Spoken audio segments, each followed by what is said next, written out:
Bueno, buenos días, estén ustedes bienvenidos a esta conferencia que la va a presentar el doctor Eduardo Gerardo Rosas González, que es un amigo entrañable de cuando eran en mis tiempos de economista ahí en la facultad de la Universidad de Guadalajara. Le ando cambiando a los tecos.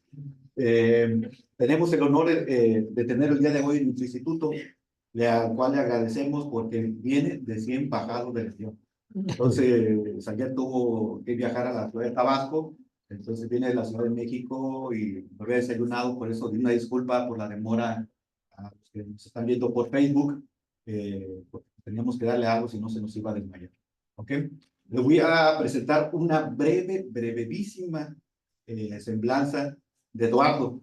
Él es originario de la Ciudad de México, es doctor en Desarrollo Económico Sectorial y Estratégico por la Popular Autónoma del Estado de Puebla.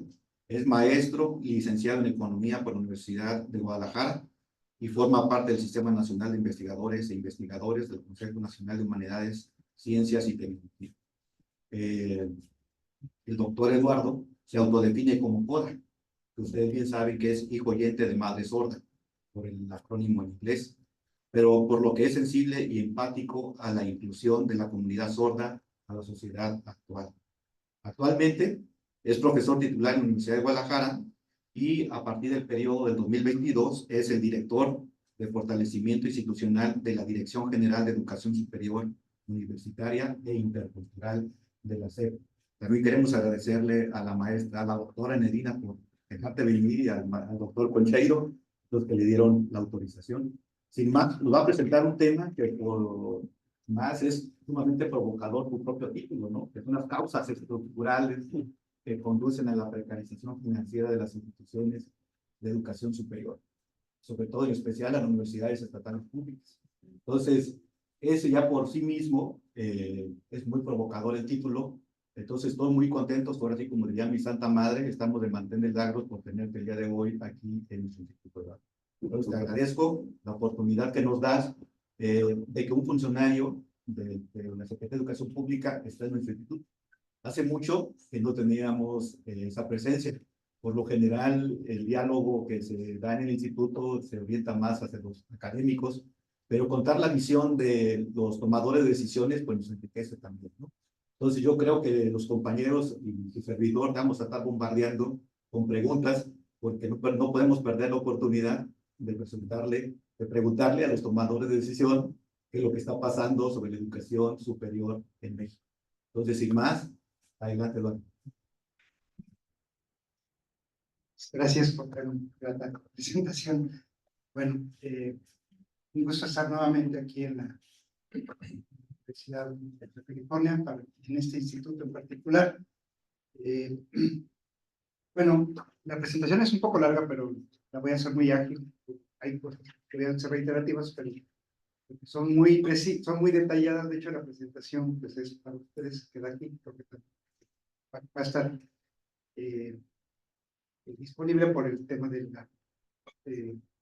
el video este que se está tomando, pero bueno, quizá podríamos iniciar con un poco de contexto, porque tengo que señalar hacia allá, ¿verdad? Me interesa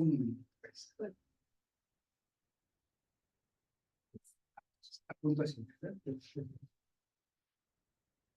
Un poquito de elementos de contexto, ¿no? Y quizá algo de información en relación a la cobertura en educación superior, que ustedes saben, pues es un indicador básico para las decisiones que mide la proporción, porcentaje de jóvenes que están haciendo estudios de educación superior entre la población estatal por entidad federativa. En la población estatal del grupo de edad correspondiente. Este también tiene un indicador.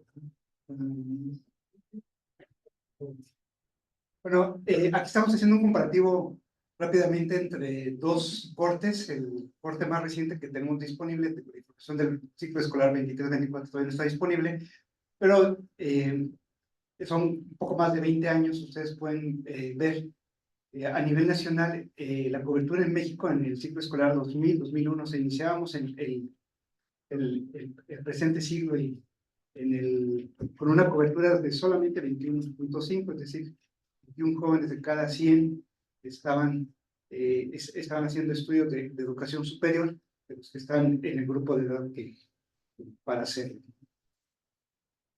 Prácticamente se duplicó la cobertura, ustedes pueden ver en solo 20 años. Sin embargo, las brechas se ampliaron.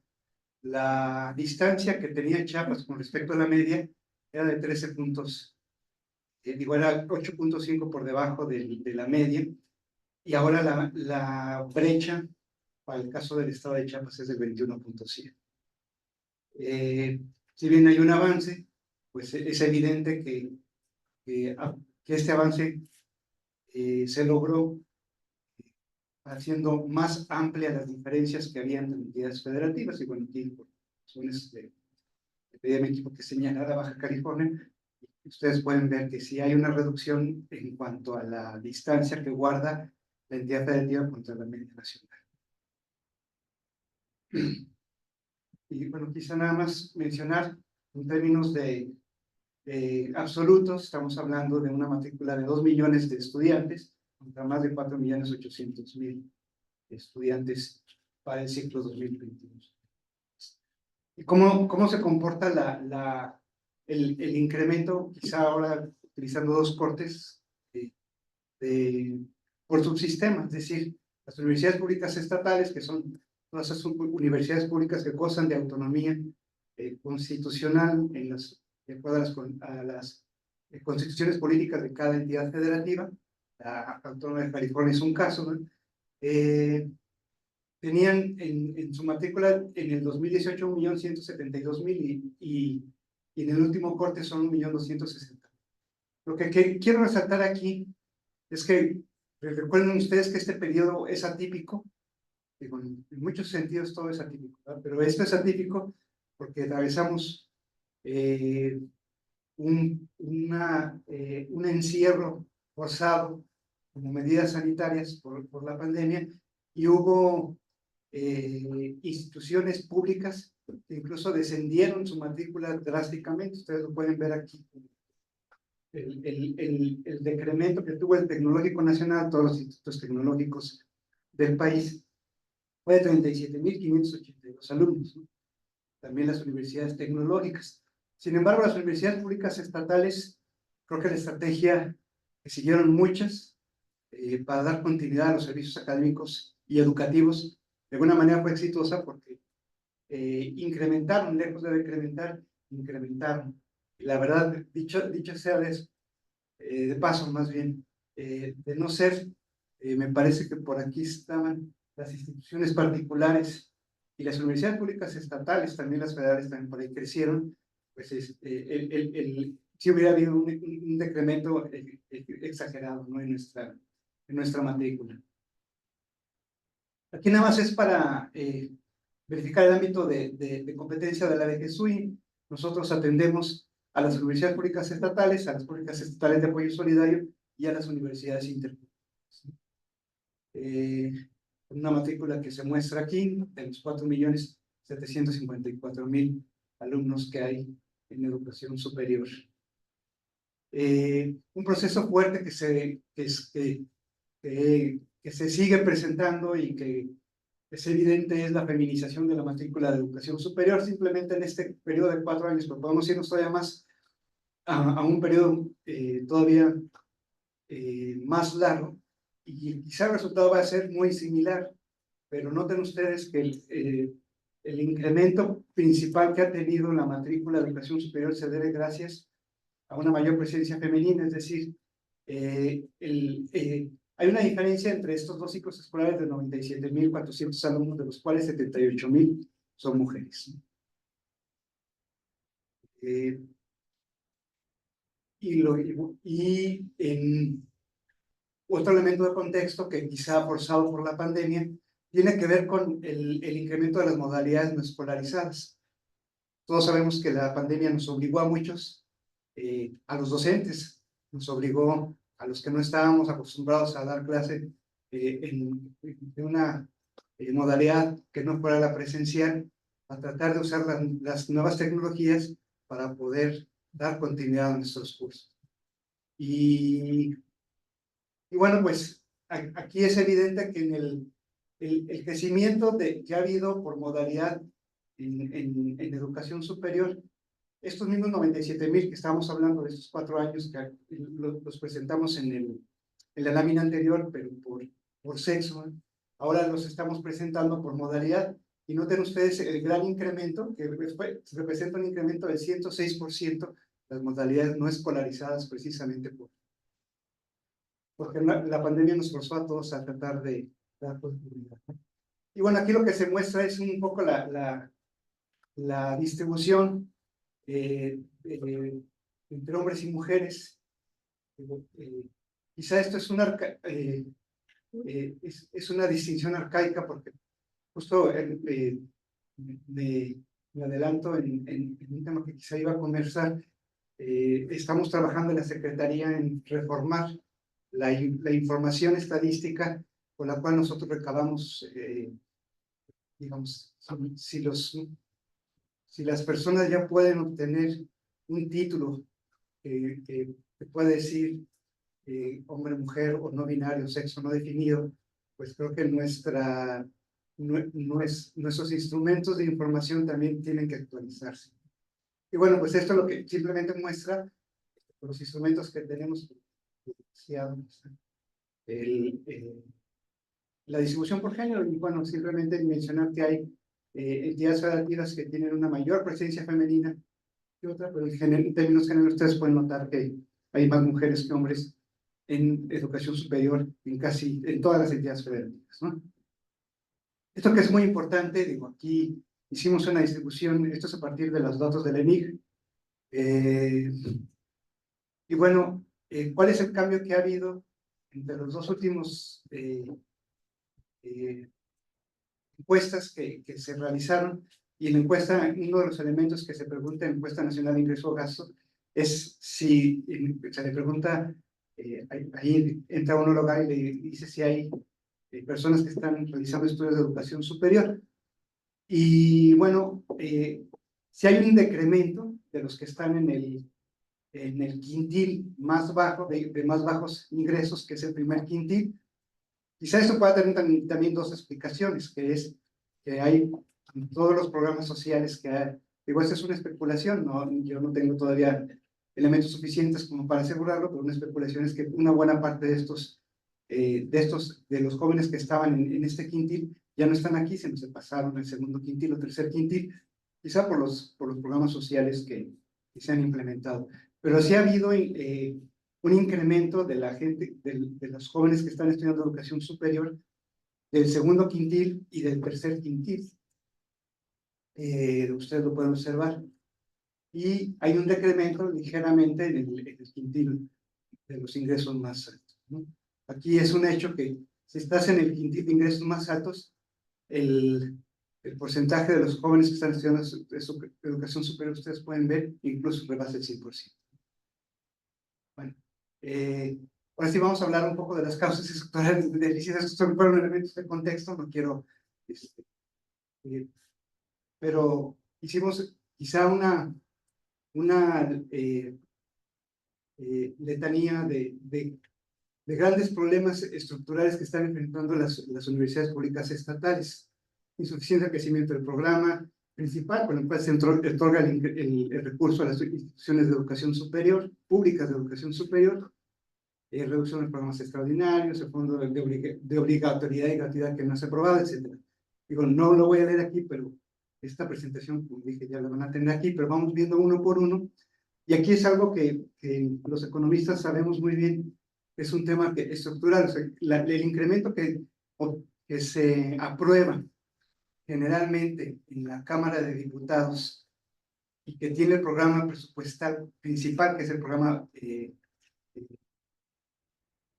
bueno, el programa U006, es una clave presupuestal, lo pueden ver, pero es el principal programa con el cual se les otorga recursos públicos federales a las instituciones, entre ellas aquí, la Autónoma de Baja California. De hecho, el 50% del subsidio viene de este programa. Y resulta que se aprueba con el crecimiento se estima con base en el deflactor esperado del PIB, ¿no? Sin embargo, al al comparar el deflactor esperado del PIB con el observado, pues resulta que el incremento quizá no fue suficiente en casi todos los años, ¿no?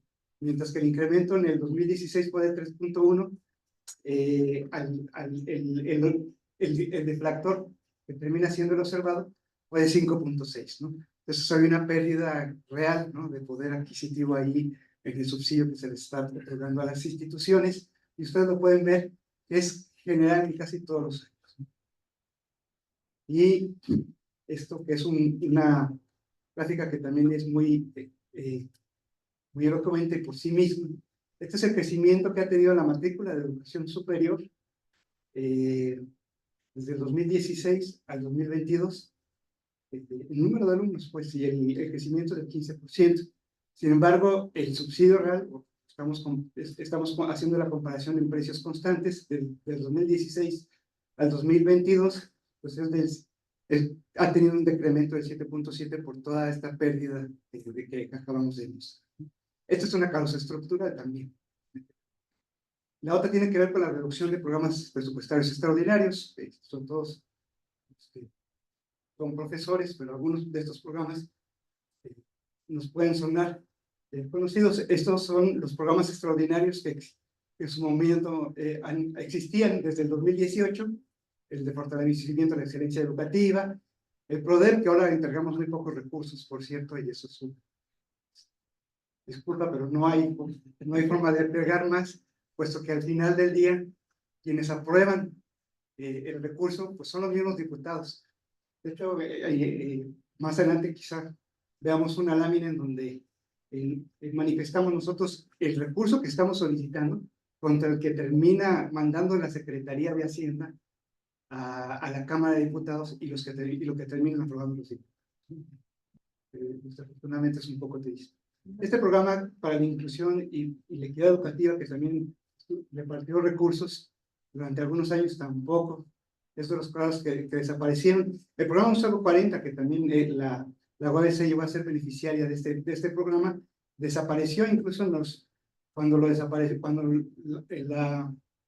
Secretaría de Hacienda nos informó su desaparición. El argumento era que se iba a integrar el recurso al programa 006, cosa que efectivamente no ocurrió. El programa 079, que este sí sigue vigente, y este es uno de los principales programas que ha estado otorgando recursos, sobre todo para equipamiento e infraestructura de las instituciones. El de reformas estructurales, este es un programa muy importante. De hecho, este es el programa principal para para atender problemas que tienen que ver con enfrentar los compromisos institucionales por pasivos, o por pasivos incluso contingentes derivados de sistemas de pensiones que se están comiendo algunas instituciones. Y bueno, pues aquí se hace una suma de la pérdida del recurso que antes había, y que antes ustedes pueden ver, hubo años en donde los programas presupuestales eran 3.621 millones de pesos. Y cómo llegamos a escenarios de 1819, en donde, bueno, todo bien puede ser mucho, pero son recursos que al final del día hay que redistribuir entre los diversos programas, pues, entre las diversas instituciones de los subsistemas que ya habíamos visto anteriormente. Y bueno, esta es otra forma que no voy a tener, pero estas son las asignaciones por año. Y noten ustedes ahí los blancos, digo, quizá es evidente, está a precios corrientes, pero lo evidente aquí que queremos mostrar, pues son los espacios vacíos, como hubo programas que existieron. Digo, hay uno que es imposible que no, porque este es el gasto de operación de las universidades. Pero los demás, noten ustedes que el PRODER llegó a tener 1.097 millones de pesos, ¿no? Ahorita solamente son 117. Esa es la razón por la cual pues solamente abrimos una sola convocatoria, porque no hay forma de hacerlo, ¿sí? Y pues digo, aquí lo que quería señalar los blancos. Un acierto que nos parece que hubo en esta administración es en una reforma que hubo el artículo 3º, que después derivó en una nueva Ley General de Educación y después en una Ley General de Educación Superior. De hecho, la consecuencia más reciente es el programa, el famoso programa, es el Programa Nacional de Educación Superior. Este fue ya publicado en el Diario Oficial de la Federación el 28 de diciembre, y no es broma, ¿no? Escogieron ese día, no sé por qué, pero fue publicado ese día, y ahí está. Y resulta que entre los transitorios, precisamente está que para dar cumplimiento a la obligatoriedad de la educación superior, se establecería un fondo federal especial. Así lo aprobaron los diputados. Hasta este año, ya digo, desde que se aprobó la Ley General de Educación a la fecha, que ya estamos hablando, me parece que ya son 4 años, todavía no se establece el fondo, pero sí es un pendiente y sí se solicita, ¿no? El problema es que, pues, quizá sabemos que pasan muchas cosas, ¿no? Entre la solicitud y los buenos deseos que uno plasma en documentos como estos, cuando la realidad choca cuando tenemos en medio una pandemia, por ejemplo, y resulta que después las prioridades ya no son tanto estas, sino que pueden ser otras. Y este fondo federal se supone que iba a contribuir a la obligatoriedad y a la gratuidad de la educación superior. Se supone que en el transitorio está explícito que esta gratuidad se iba a dar de manera gradual. En teoría, primero iban a estar las instituciones públicas que están en una situación más precaria, pero que sí sus cobros que hacen por servicios escolares los tenían que desaparecer. Los tenían que desaparecer porque estaba aprobada la gratuidad, y entonces y eso iba a mermar sus ingresos propios. Bueno, en compensación, la federación con este fondo les iba a dar el recurso que estaban perdiendo. Esa es la idea del fondo de gratuidad. Y en primer lugar estaban las interculturales, las escuelas normales, las universidades tecnológicas y politécnicas, las que estaban en situación más precaria. Y hasta el final, las universidades públicas federales y las públicas estatales. Ni siquiera, ahorita solamente estamos en una situación en donde se les otorga un recurso para la gratuidad solo a las universidades interculturales y algunas escuelas normales. Esa es la situación. Y bueno, aquí mencionar que el Consejo Nacional para la Coordinación de la Educación Superior, que es un órgano es derivado también aprobado de la Ley General de Educación Superior, estableció 13 proyectos estratégicos que los estamos mencionando. Uno de ellos es precisamente el modelo de financiamiento para la gratuidad y la obligatoriedad. O sea, digamos, si hay un andamiaje, quiero decir, formal y legal para poder establecer este fondo o este recurso. Sin embargo, pues no hay recursos para hacerlo. Y aquí están los 13 proyectos estratégicos que fueron aprobados por este consejo. De hecho, forman parte estudiantes, rectores. Estos son, digamos que son los 13 ejes prioritarios que establece el programa, ¿no? Y bueno, hay un relevo generacional también de la planta académica que es evidente. Aquí estamos mencionando el promedio de edad, ¿no? Por tipo de institución de la planta docente. Obviamente los centros públicos de investigación, los famosos centros CONACYT, tienen una planta docente cuyo promedio de edad ya está en los 53 años. La planta más joven es precisamente la de las universidades interculturales, en donde el promedio de edad de la planta docente es 40 años.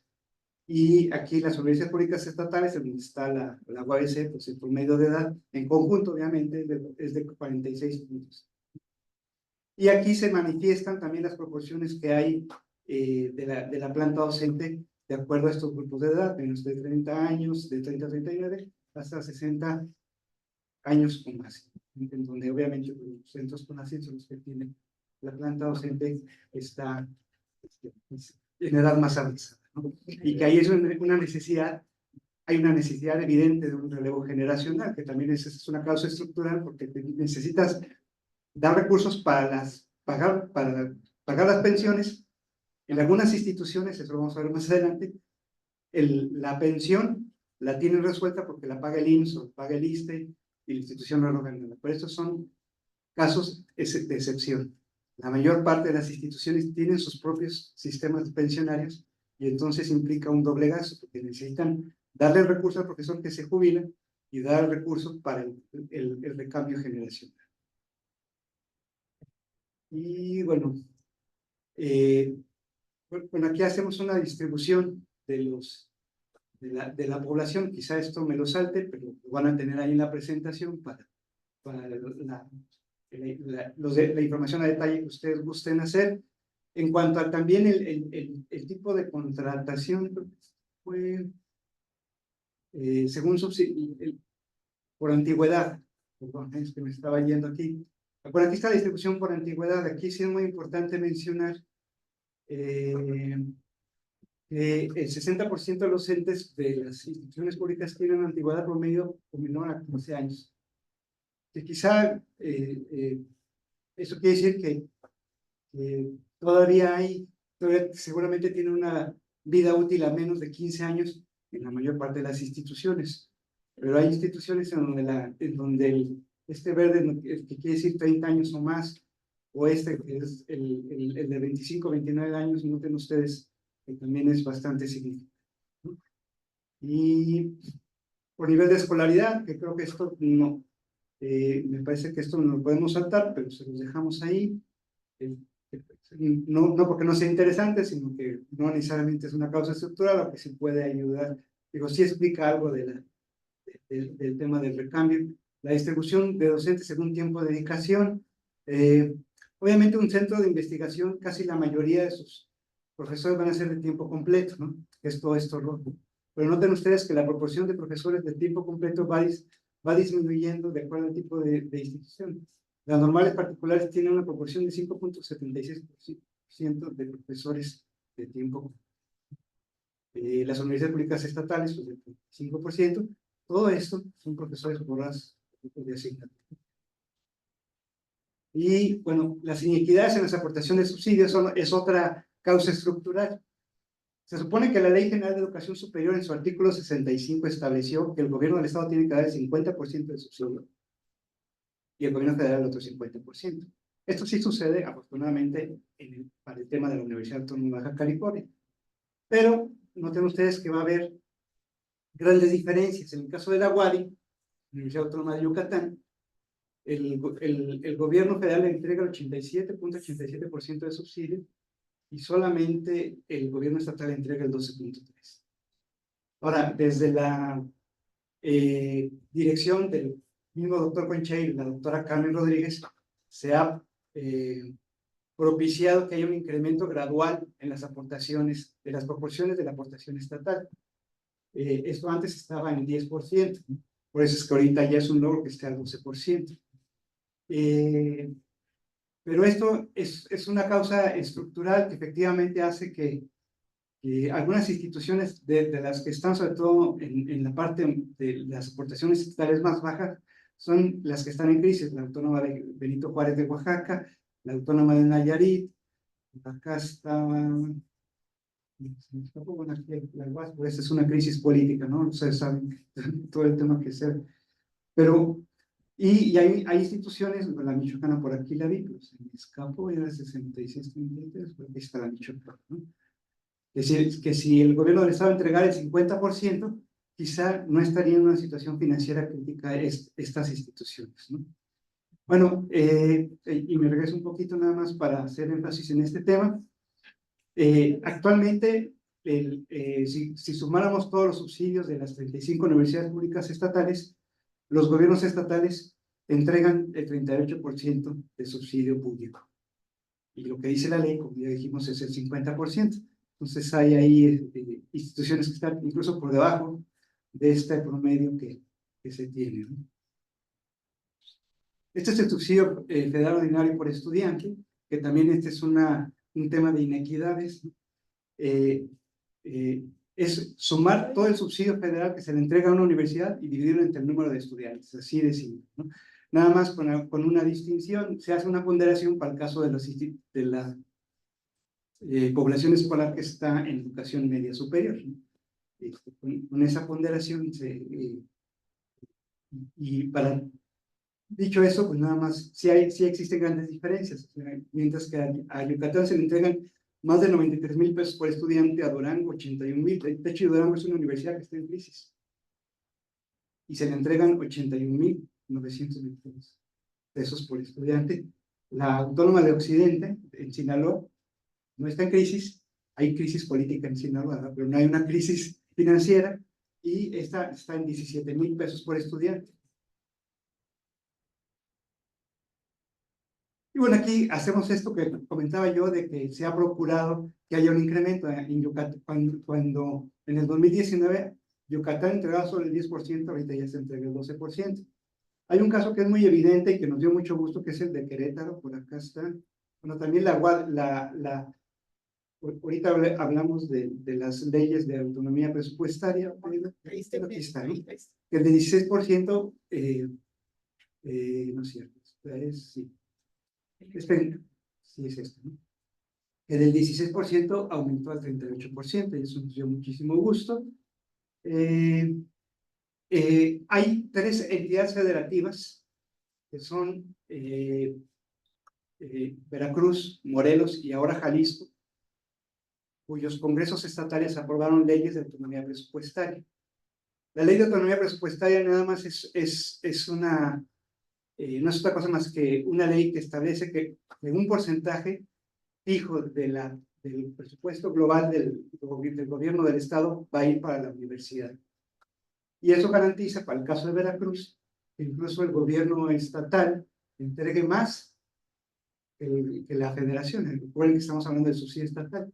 El gobierno estatal entrega el 54% del subsidio. Morelos también, de hecho, Morelos tenía, mientras que el porcentaje del presupuesto global del gobierno del estado de Veracruz, el 4% va para la universidad. En el caso de Morelos está establecido por ley que el 2.5 iba para la universidad.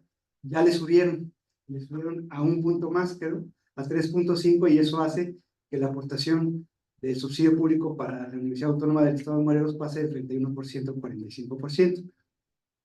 Algo parecido ya sucedió con Jalisco, que no está aquí porque la aprobación fue apenas esta semana, la aprobación en el Congreso del Estado, en esta semana, pero con ello se convierte en el tercer estado que aprueba una ley de autonomía presupuestaria, que creo que es evidente para darle certeza jurídica y financiera a las instituciones. Y bueno, los adeudos, este es un tema también importante. Platicaba con el chofer precisamente de las 1001 marchas, ¿no? Que en su momento vieron ustedes, sobre todo en estos años, ¿no? En el 2019 y años previos, por los recursos que le debían el gobierno del estado a la institución. Y efectivamente, la Universidad Autónoma de Baja California era la institución a la cual su gobierno estatal más recursos le debía, más de 1,000 millones de pesos. Y el total del adeudo eran entre todas las entidades federativas y las universidades eran de 2,907 millones. Cuando llegó la doctora Carmen y su secretaria, o sea, cuando iniciamos esta gestión, los adeudos en el año anterior, en el 2018, no lo registramos aquí porque la metodología de estimación era distinta. Estos adeudos sí son contra transferencias recibidas, revisamos estados de cuenta, y entonces están totalmente justificados y son auditados incluso por la Auditoría Superior de la Federación y por nuestro órgano interno de control. Así que esta es información totalmente confiable. La del 2018 terminó siendo una estimación, pero resulta que la estimación nos arrojaba más de 13,000 millones de pesos que los gobiernos estatales les debían a sus universidades públicas. Ahora, al año siguiente, después de una estrategia que ahorita la vamos a mostrar, es hacer público los adeudos, pues, y junto con una cartita el secretario y el titular de la Unidad de Administración y Finanzas de la Secretaría le manda al gobernador recordándole el recurso que le debe a cada una de sus universidades. Aparte de que la información está pública en una página, de hecho ha habido periodicazos de varios medios contra los gobiernos estatales por los adeudos que presentan con sus universidades, aprovechando que nosotros estamos haciendo pública la información, ¿no? Bueno, me voy aquí rápidamente para no hacerlo muy largo, pero vean ustedes también los gobiernos estatales que les debían ahora en el ejercicio fiscal 2020 terminaron debiendo 1.949 millones, para el ejercicio fiscal 2021 son 2.200 millones, en el 22 cerramos con 1.883 millones.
plazas, también la UAP por ahí, que tienen, y generalmente es personal administrativo. Y bueno, el tema de las plazas reconocidas, ¿no? Esto, perdón si me estoy extendiendo nada, pero el, el, el subsidio se entrega a las universidades públicas con una plantilla reconocida. Y esa plantilla no ha tenido actualizaciones. Su última actualización fue en el 2016, ¿sí? Bueno, creo que la nota lo dice más, más abajo, pero fue en el 2016, aquí no lo estamos mencionando, pero lo que quiero rescatar es que mientras que les estamos reconociendo, obviamente son datos de 2019, pero la plantilla no se ha movido, es la misma del 2024, ¿no? Son 96.824 plazas reconocidas y con las cuales nosotros les entregamos el recurso. Sin embargo, las instituciones funcionan con 141.000. ¿Por qué ha sido eso? Porque a las instituciones, no solamente en este sexenio, sino en sexenios anteriores, se les presionaba mucho para que crecieran, para que incrementaran su matrícula, establecieran nuevas sedes, ¿no? Y de alguna manera, pues esta presión hizo que tuviéramos esta diferencia. Digo, las universidades públicas estatales han estado cumpliendo su tarea. De tal manera que la matrícula se ha aumentado, ya lo vimos nosotros en los elementos de contexto, pero para atender más alumnos es necesario construir nuevos planteles, ampliar la planta docente, y para eso, pues, se requieren más plazas. Entonces, esa es la razón de esta diferencia. Esto solamente en profesores. Aquí también hay un diferencial de 3.000 en que a mandos medios y superiores y personal administrativo se refiere. Y bueno, pues, en el mismo periodo, digo, simplemente en el 2, la matrícula se ha incrementado en 417.000 alumnos en 10 años. Pues, pero efectivamente la plantilla no se ha incrementado. Y no se han autorizado plazas de nueva creación, ¿no? Ahora, una de las razones por las cuales la Secretaría de Hacienda no ha autorizado, bueno, este es un argumento, es porque hay instituciones que de las plazas que se estuvo autorizando nos deben la comprobación de plazas. Esto es un tema administrativo. Se supone que se le da un recurso a la universidad adicional para la contratación digamos, a lo largo desde 96 a 2015. Voy a poner un ejemplo aquí con Chihuahua, por ejemplo, se le dieron 678 plazas adicionales.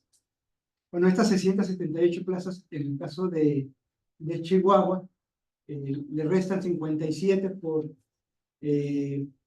comprobar, nada más, ¿no? Pero estas plazas tienen que ser comprobadas, se supone que tienen que ser plazas que deben de cumplir con todos los requisitos para hacer un perfil PRODEP, es decir, no necesariamente que sean perfil PRODEP, sino que deben tener los requisitos, hacer tutorías, hacer investigación, cumplir con la docencia, gestión académica, etc.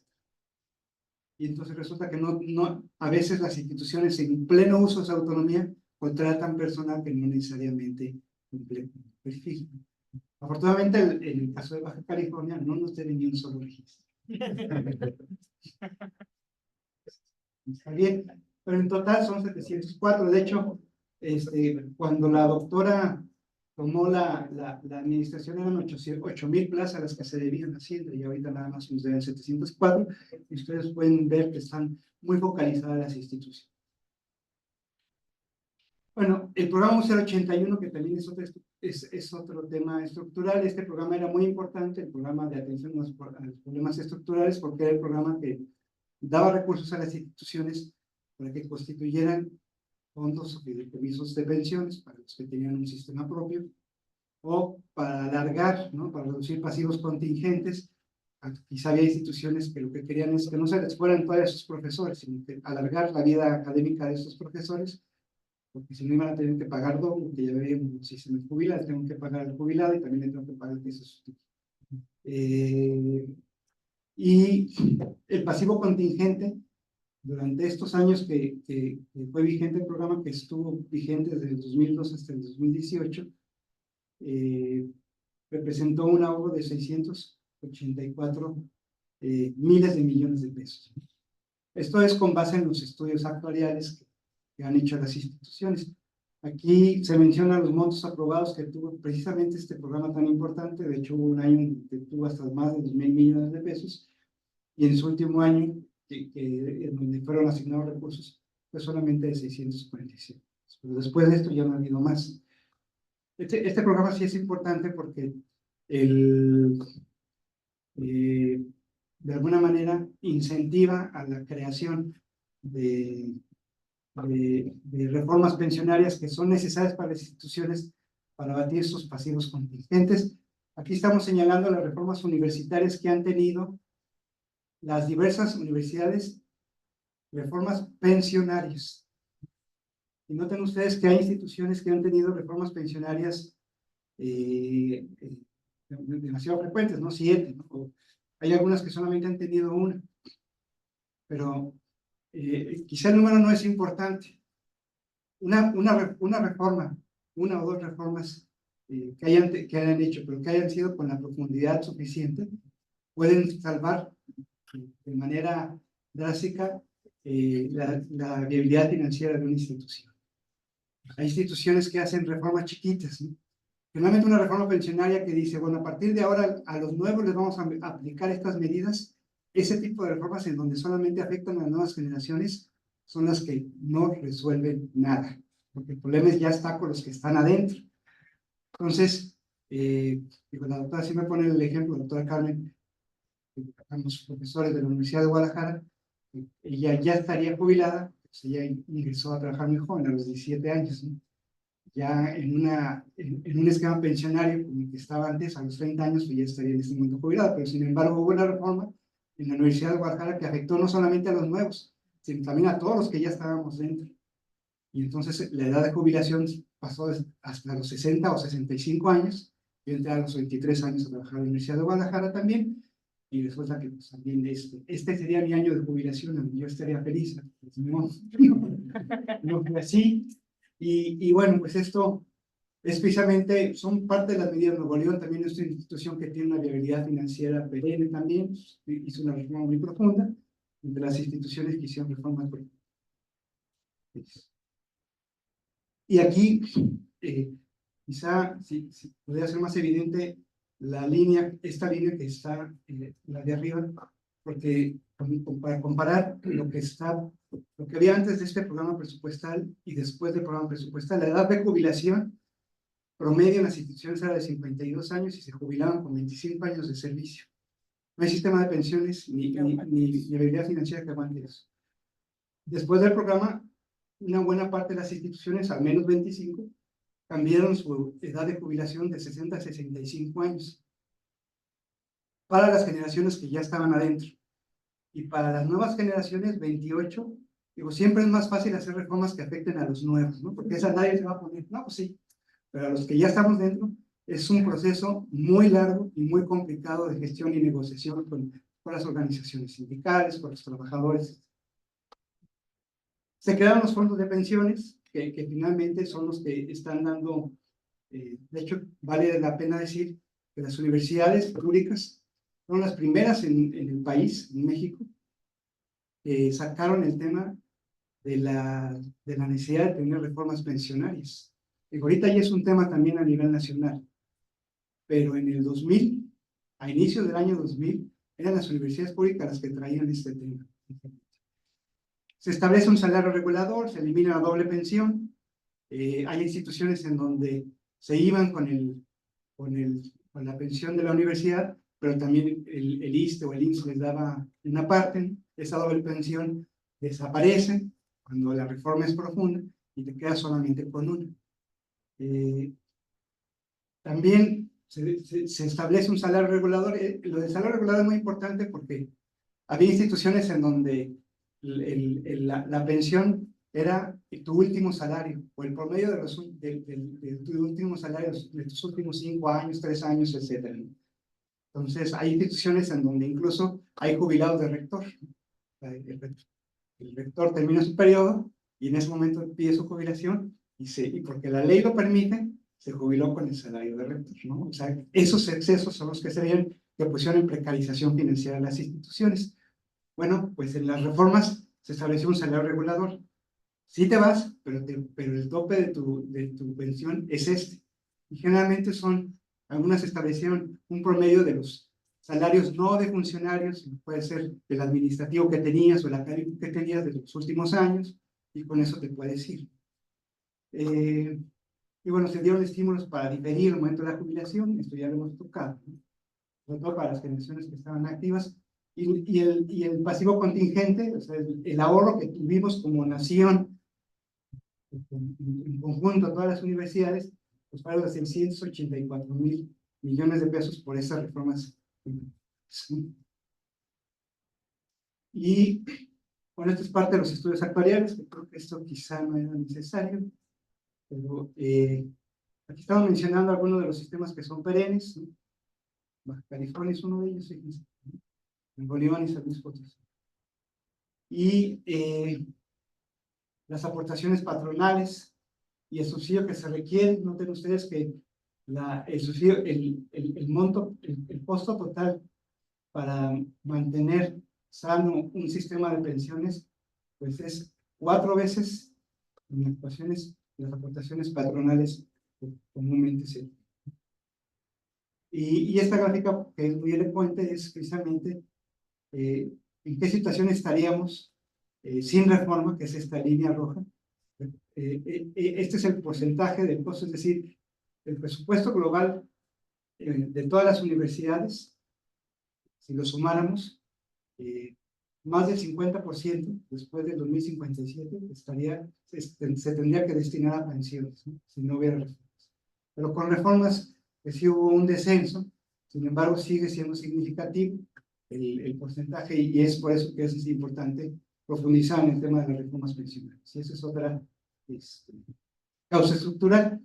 Y bueno, aquí es una breve reseña de cuántas universidades en situación financiera crítica había cuando nosotros entramos. Este conjunto de nueve universidades en el 2018 son instituciones, estamos hablando de Chiapas, la Juárez Autónoma de Tabasco, la de Estado de México, Morelos, Sinaloa, Michoacán, Zacatecas, Oaxaca y Nayarit.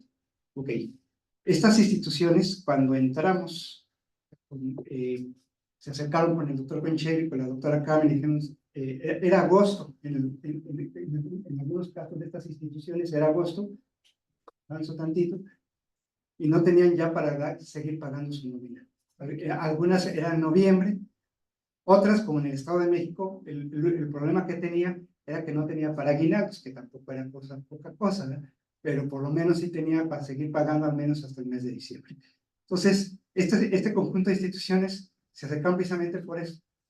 Y se les dio un recurso extraordinario para cumplir sus compromisos de nómina, pero a partir de ese momento se realizó un diagnóstico de un grupo técnico que fue nombrado por una comisión que el presidente mismo nombró. El presidente nombró una comisión en donde estaba el secretario de Educación, en donde estaba el secretario general de la NUYES, y en esa comisión se nombró un grupo técnico en donde ya participábamos algunos, entre ellos su servidor, la Asociación Mexicana de Órganos de Control y Vigilancia de las Universidades, la famosa NOVIES, la NUYES, la misma subsecretaría de GESUI, para hacer un estudio profundo de las causas de las crisis en estas instituciones y hacer recomendaciones de cursos de acción. Esas recomendaciones de cursos de acción se transformaron en compromisos en los convenios que firmaron. Entonces, a todas se les pidió, por ejemplo, programas de austeridad, ¿no? Se les pidió que hicieran una revisión exhaustiva de su plantilla, que identificaran dobles plazas, o sea, y que realizaran algunas reformas pensionarias. En este año había 2 universidades, la Michoacana y la Autónoma de Benito Juárez de Oaxaca, de todo este conjunto de universidades que vimos antes, que nunca habían hecho una reforma pensionaria. Incluso el caso de la Michoacana era mucho más complejo, porque la edad de jubilación estaba en la ley orgánica, es decir, los años de servicio para la jubilación, 25 años de servicio para poder jubilarte, y eso estaba explícito en la ley orgánica. Ustedes saben que cambiar la ley orgánica implica también una gestión con el Congreso, también o sea, se vuelve muy político el tema. Y en general este tipo de normatividades se van a un reglamento, pero no lo elevan al nivel de ley orgánica. Por eso también es una de las razones por las cuales la Michoacana fue de las últimas que realizaron una reforma pensionaria. Bueno, ya en el 2019 ya habían 11 universidades de crisis porque se agregó Durango y la Autónoma de Coahuila. Pero la Autónoma de Coahuila resulta que también tiene problemas para financiar sus compromisos de fin de año. Sin embargo, no sé si recuerdan ustedes las tablas de adeudos, la entidad federativa que más le debe a su universidad es el Estado de Coahuila. Le debe a la Autónoma de Coahuila 500 millones de pesos, 400 millones de pesos. Si el gobierno del Estado le entregara el recurso que le debe, seguramente la universidad no estaría en una situación financiera. La UAPA en este caso no recibió recursos porque precisamente los compromisos que estaban establecidos no los cumplió y no se le dio recursos. Ya para el 2020, y aquí es donde quiero resaltar dos casos emblemáticos que quizá pueden ser ejemplos de cómo sanear finanzas. La Universidad Juárez Autónoma de Tabasco y la Autónoma del Estado de México sanearon sus finanzas y dejaron de estar formar parte de este selecto. Pero estas instituciones, afortunadamente, lo que implementaron fueron medidas drásticas. O sea, en el caso de Tabasco, hubo un cambio en el rector y ese cambio afortunadamente fue favorable para implementar las medidas. El rector hizo una revisión exhaustiva de la plantilla. Es común que las universidades haya personal, principalmente académico, pero también administrativo, que cobra aquí, pero que también en la tarde a lo mejor trabaja en el ayuntamiento o en el gobierno del estado, sobre todo los que son profesores, personal del sector salud, que trabajan en el IMSS o trabajan en el ISSSTE, pero son médicos, profesores también aquí en la universidad, entonces reciben un doble ingreso. Bueno, esa situación la identificó el rector del Juárez de la Autónoma de Tabasco y prácticamente los obligó a decir, o estás aquí o estás allá, cumples aquí o cumples allá. Una buena parte pidieron licencia y siguieron trabajando en donde estaban, pero eso le representó un gran ahorro a la universidad. Y también obligó a que todo el personal estuviera al 100% de su carga. Creo que esa es una práctica ya muy común en todas las universidades, que puede haber personal que no esté dando docencia, a menos la que la ley o el reglamento le pide que esté dando. Y en este año, Nayarit y Durango no recibieron recursos precisamente porque en el caso de Nayarit no había entregado todavía la contraparte del gobierno del estado, porque este fue el único año en donde no se le pidió al gobierno del estado que entregara una contraparte del recurso que la federación daba. Pero a partir de este año se obligó a los gobiernos estatales a entregar el mismo monto que nosotros estábamos entregando, como para hacerlos corresponsables del saneamiento financiero de su universidad, porque es la universidad de su estado. Y en el caso de Nayarit, no lo entregó en el 2019 y no se le entregó recursos, ¿no?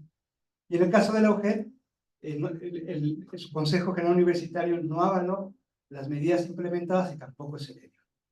Bueno, ya en el 2021 la UAS salió, se le dio un apoyo extraordinario, ellos indicaron que si se las apoyaba ese año ya no volvían a estar en déficit, y efectivamente ahorita no hay crisis financiera, sino política en sí, ¿verdad? En el caso de Michoacán, en el caso del 2022 son solamente 6 universidades las que estaban en crisis. Para el 2023 eran 5, pero este año se va a agregar la UNACAR. Actualmente solamente estamos trabajando con Morelos, con Nayarit, con Zacatecas. Durango sigue sin poder cumplir sus compromisos de nómina. Una práctica que creo que es, en el caso de Durango, un ejemplo es también que es una práctica común en muchas instituciones. Se supone que todos los trabajadores, sean de cualquier institución, estamos obligados a cumplir con lo que establece la ley del impuesto sobre la renta. Pero por algunas razones de negociaciones contractuales, hay contratos colectivos que establecen exenciones al impuesto sobre la renta, a los estímulos a los profesores, o al apoyo al extra que van a tener el personal administrativo. O hay algunos que establecen que solamente se les está cobrando, que se les va a retener el impuesto sobre las rentas del 20% de lo que deberían de estar dando. O sea, son contratos colectivos que para mí pues, pues, no son legales, pues, porque están por encima, violentan la ley del impuesto sobre la renta.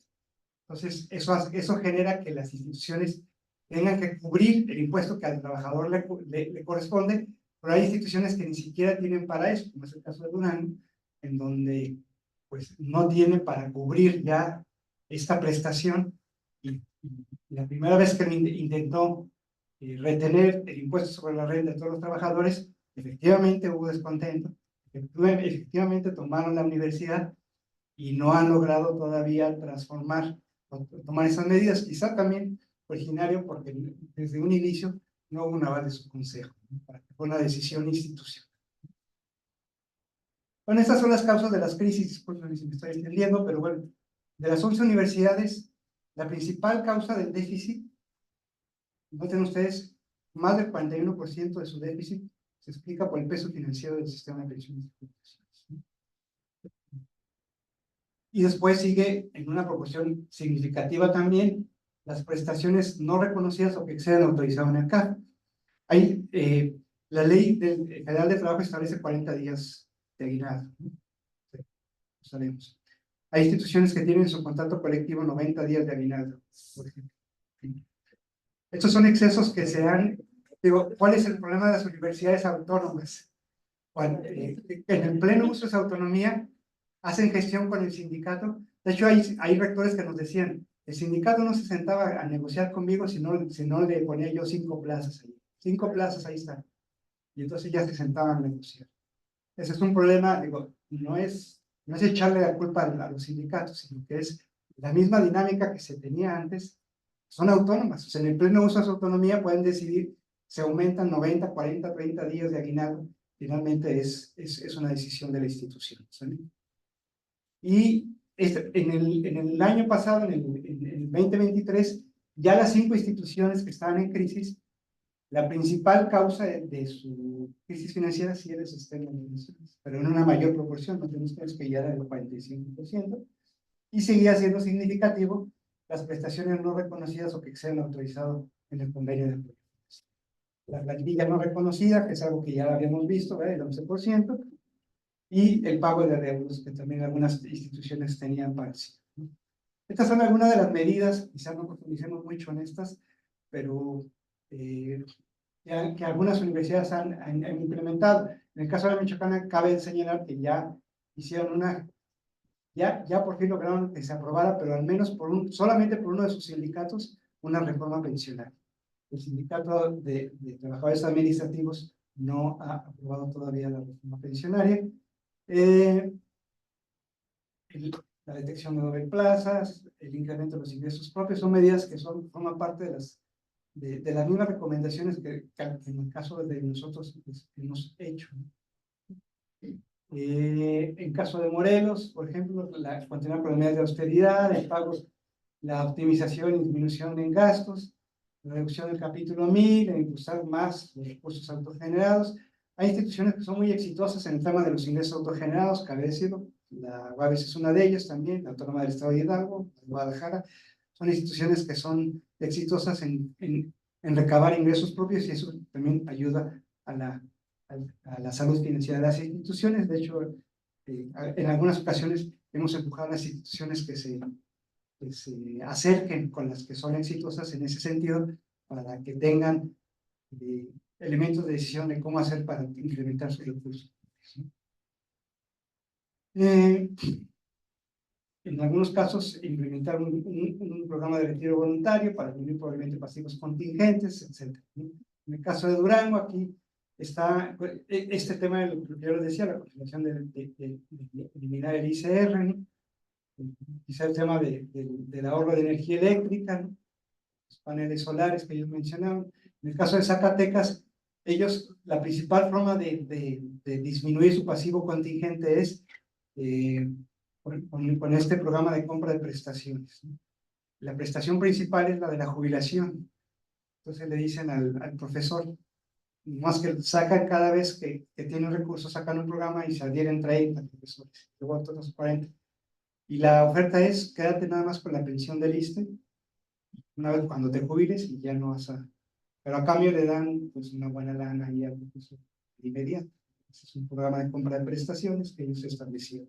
Obviamente el recurso no alcanza para darle el recurso a todos los profesores, entonces lo han hecho paulatinamente conforme algunos se han ido acercando, ¿no?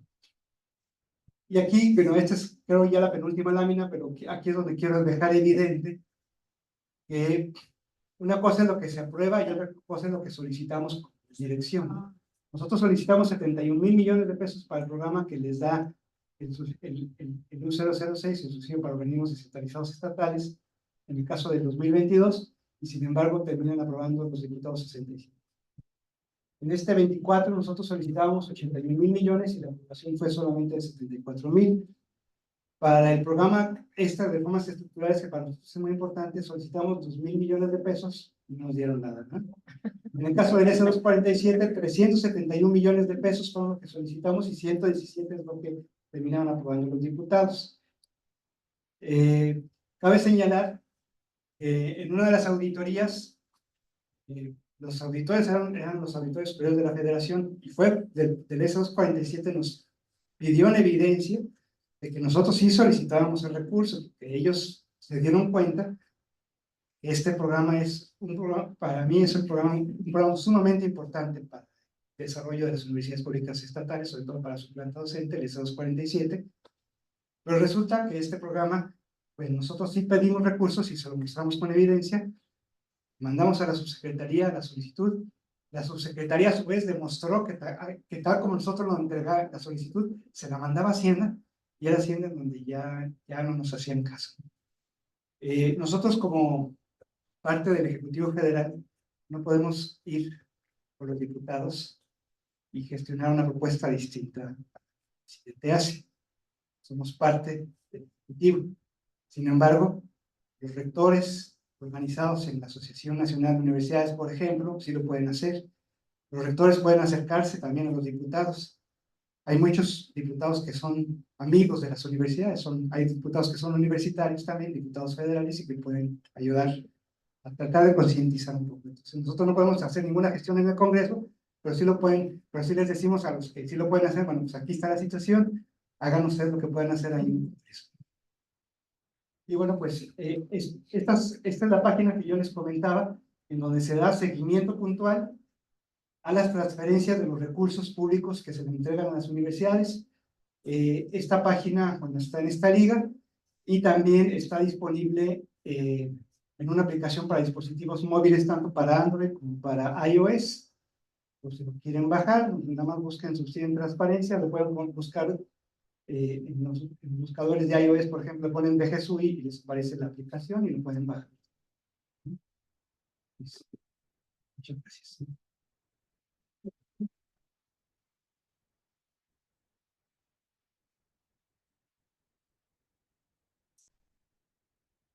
Bueno, pasaremos a preguntas y respuestas. Voy a proponer que quien quiera preguntar tome el micrófono y se presente y de manera breve, no un monólogo, nada más su nombre, a qué se dedica, ya para que lo conozca también Eduardo. Y entonces, bueno, ¿cómo le hacemos con los que están en línea? Bueno, Claudia nos va a decir ahí quién tiene preguntas en línea. Nos comenzaremos con la audiencia. ¿Quién quiere preguntar? Pues de tanto número ya quedaron mareados.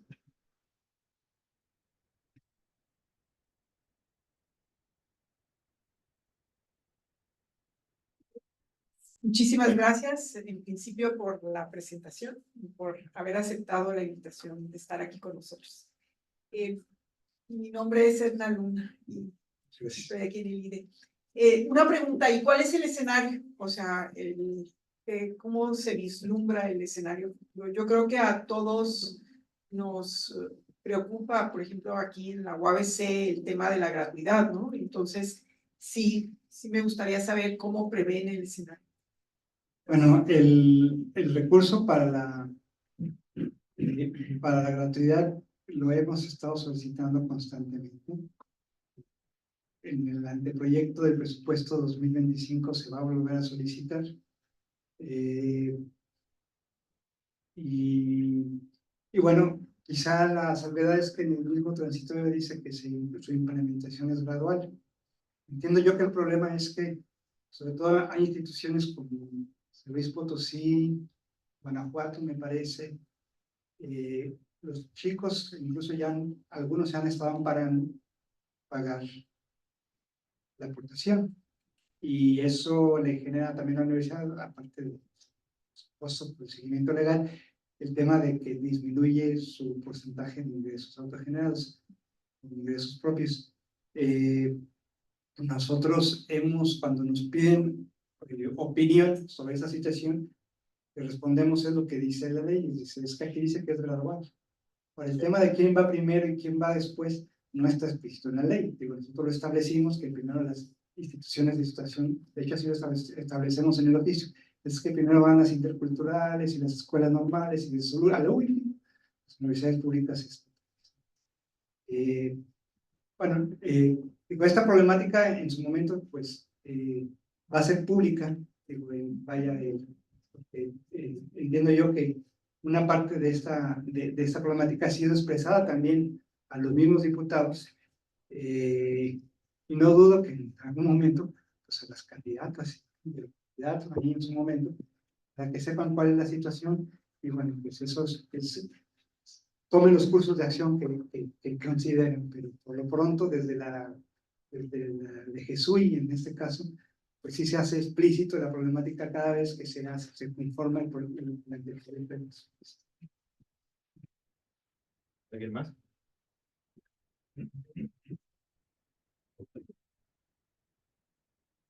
Hola, mi nombre es Brenda y soy estudiante de maestría.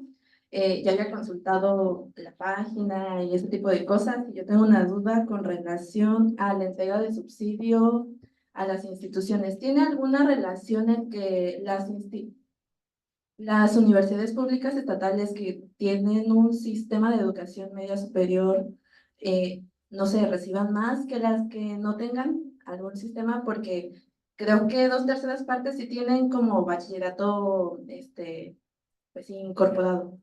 Sí, de las 35 universidades públicas estatales, 24 ofrecen nivel medio superior. De esas 20, cabe señalar que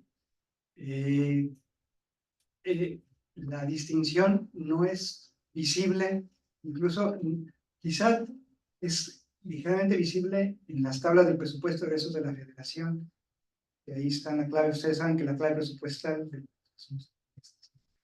nos dice todo, ¿no? Vemos la clave y dice, de veras, todo eso. Entonces, la clave presupuestal nos dice el origen del recurso, pero también para qué se lo estás dando.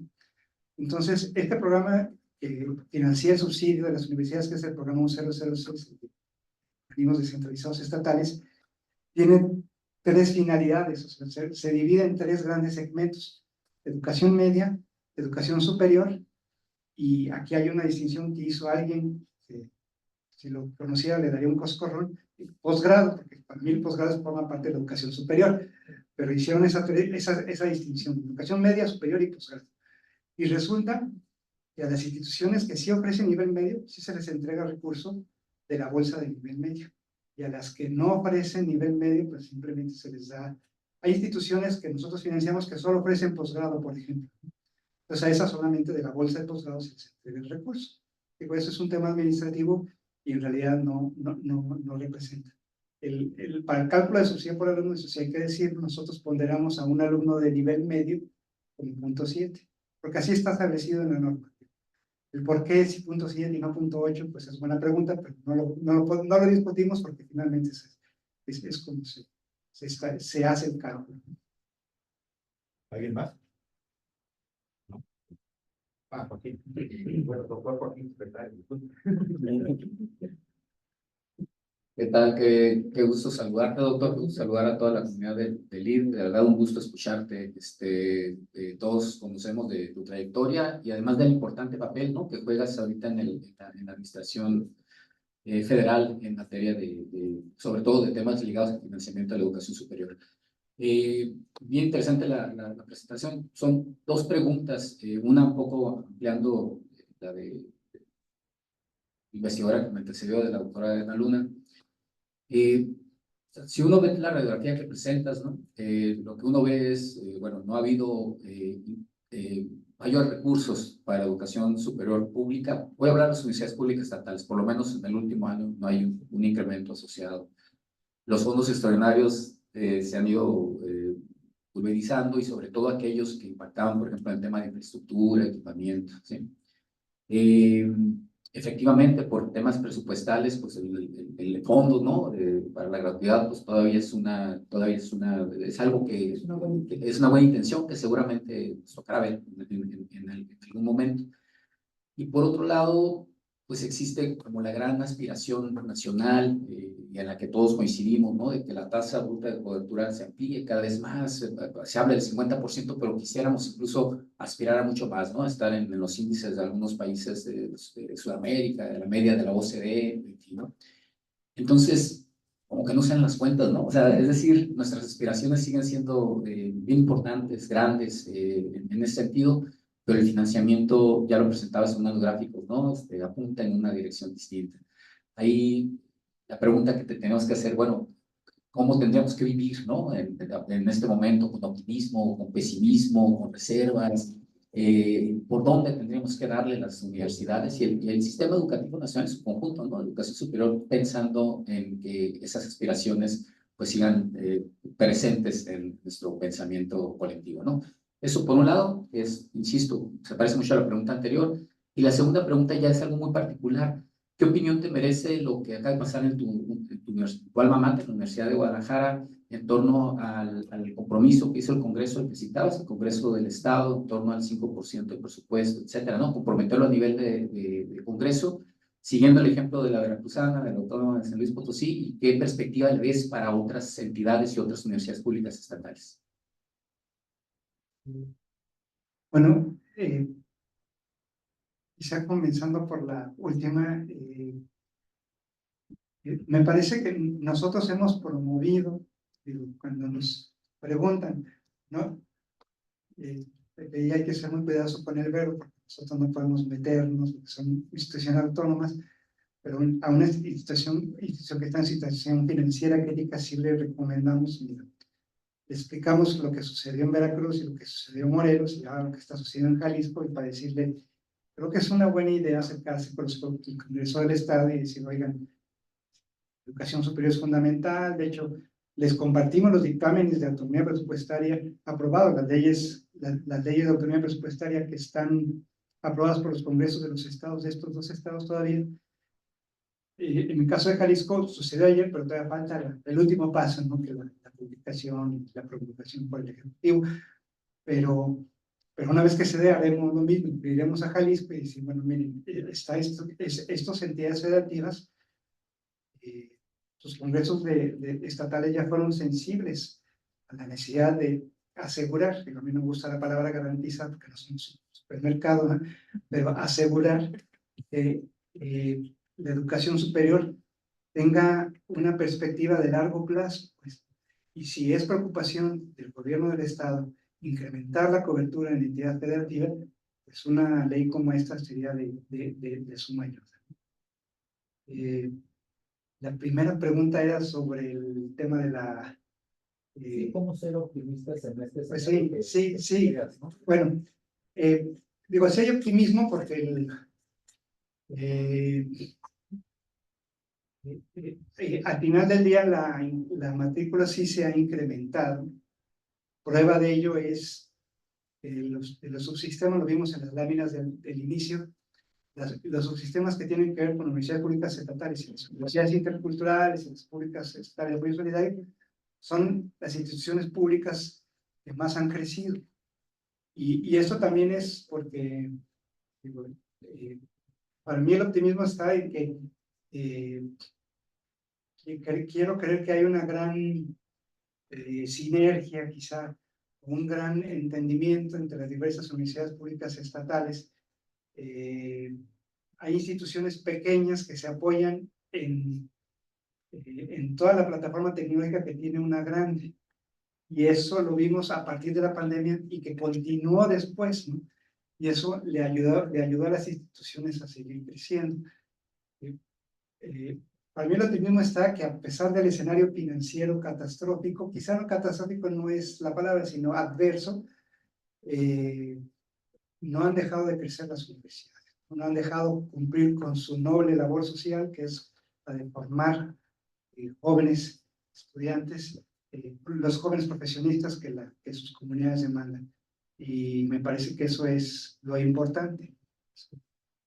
Gracias. Gracias. ¿Alguien más?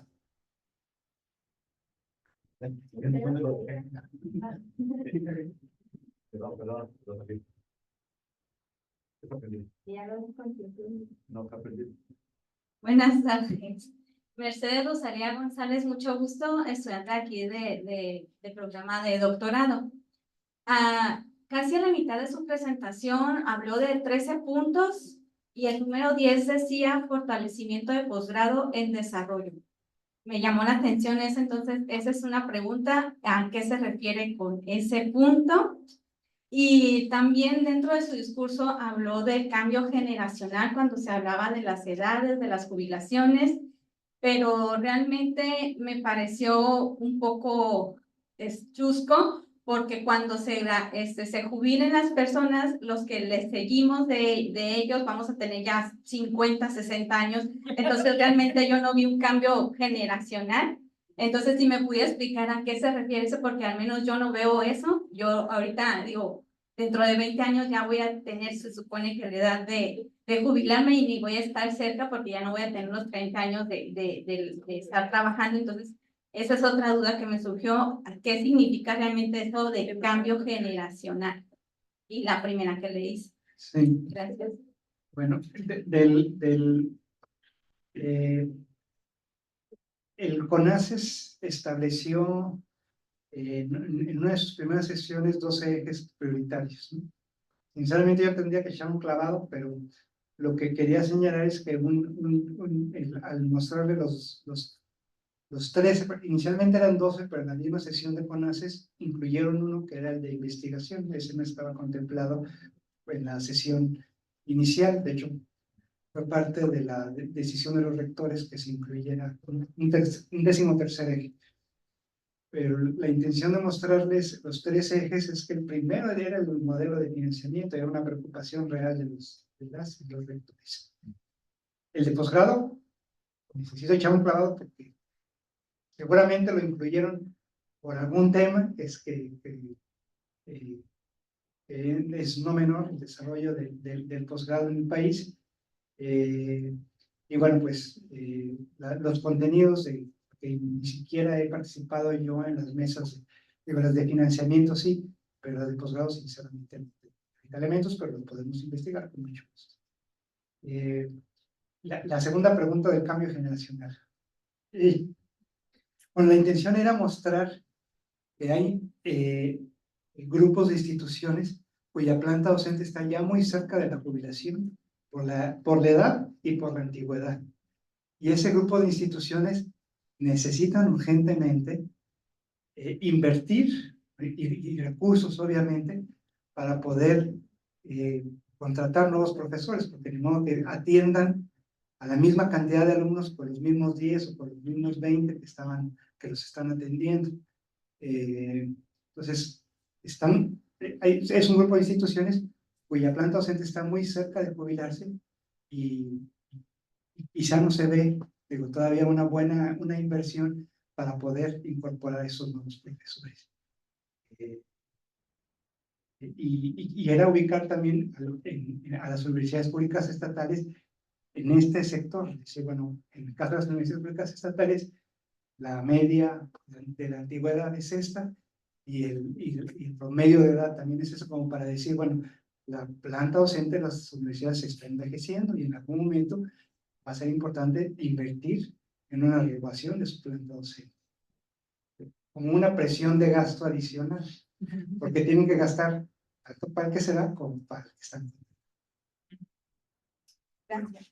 Si no hay una pregunta adicional, pasaríamos a las preguntas del... ¿Tampoco?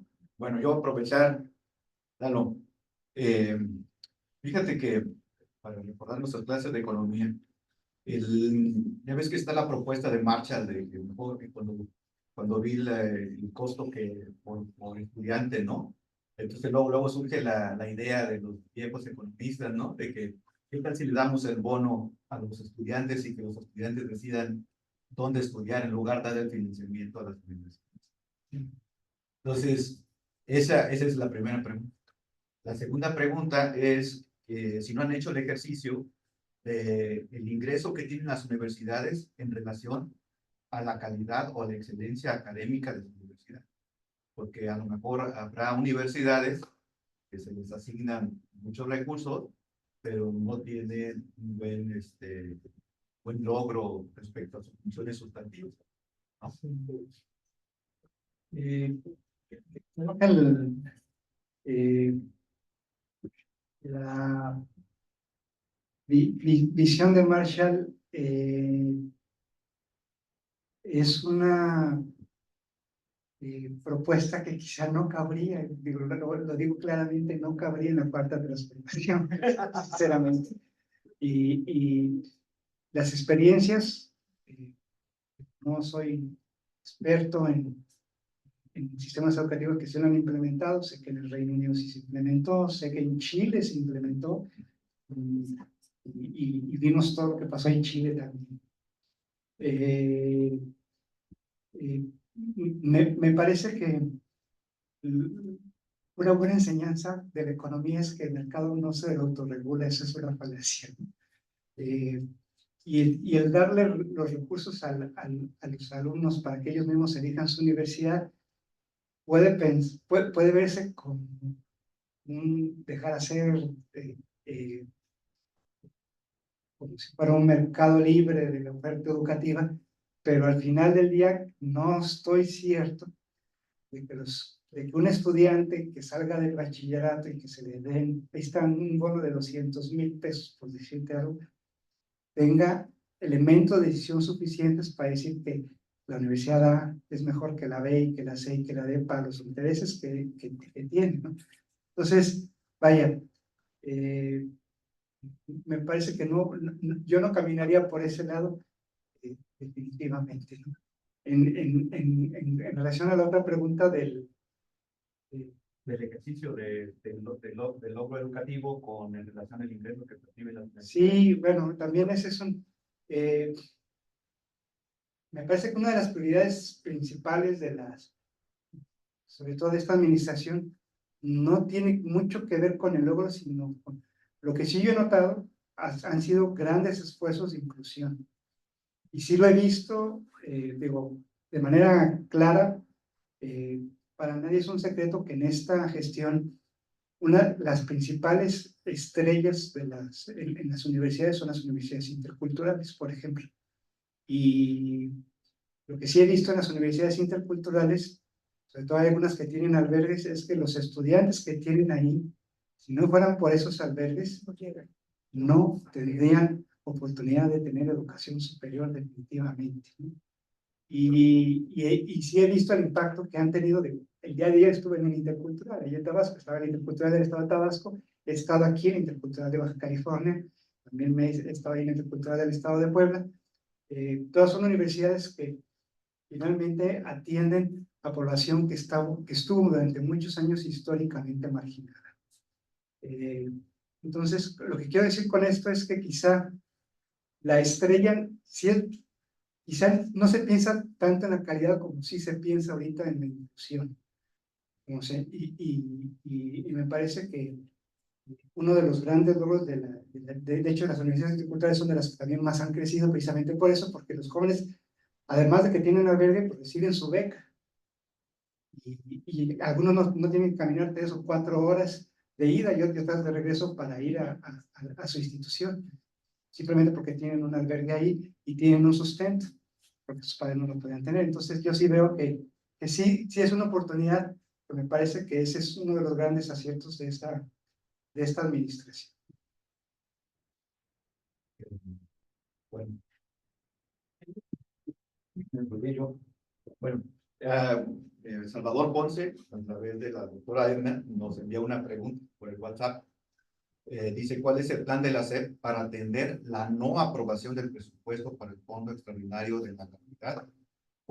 El cual es sumamente importante ante los retos de la SEP, ante el reto de las instituciones de educación superior, tanto para el rezago histórico como los impactos del COVID-19.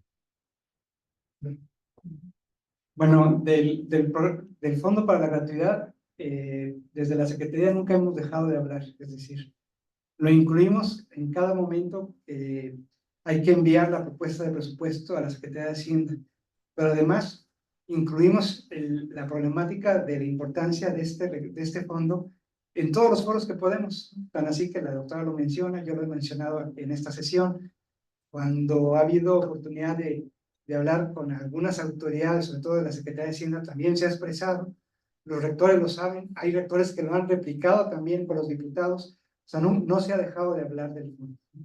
Repito, nosotros no podemos ir en contra de la propuesta del presidente porque es la propuesta del Ejecutivo. Sin embargo, los rectores sí pueden hacerlo y pueden decir,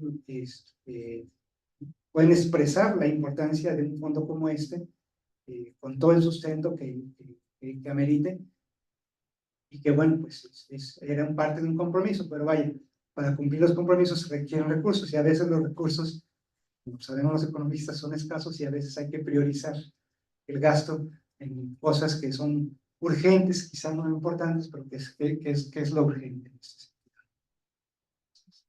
Muchas gracias, Eduardo. Yo creo que ya no vamos a abusar más de ti. Y te agradecemos toda la generosidad de tu tiempo, porque pues, has sido muy generoso con las diapositivas y que nos hace la presentación.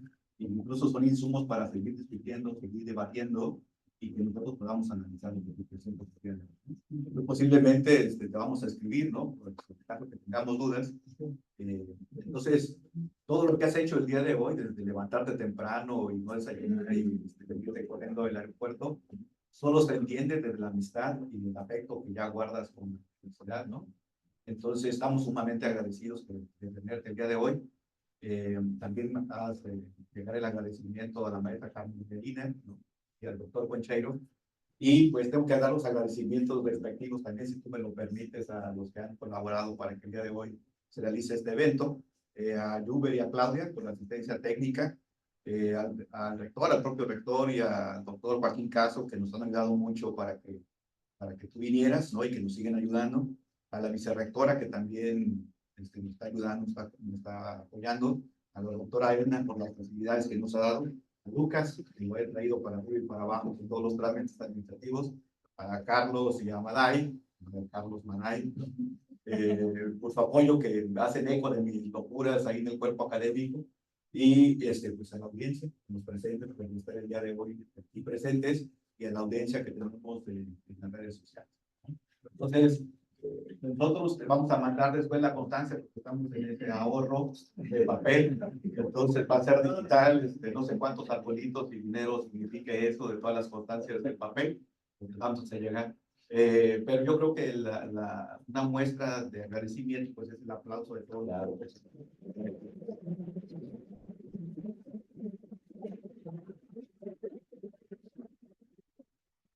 Bueno, el otro agradecimiento pues va a ser hoy en la comida, ¿no? Entonces, bueno, lo más importante para nosotros como universidad, ya espero que seamos amigos, ¿no? De que la conocemos, pero es importante que también conozcas. Entonces ahora eres amigo de la universidad y queremos que seas amigo del instituto, claro, y obviamente amigo del cuerpo académico. Entonces, te sumas ahora sí a la red de amistades y de colaboración que tenemos, y esa apertura que tienes te lo agradecemos mucho. ¿Okay? Pues muchas gracias a todos.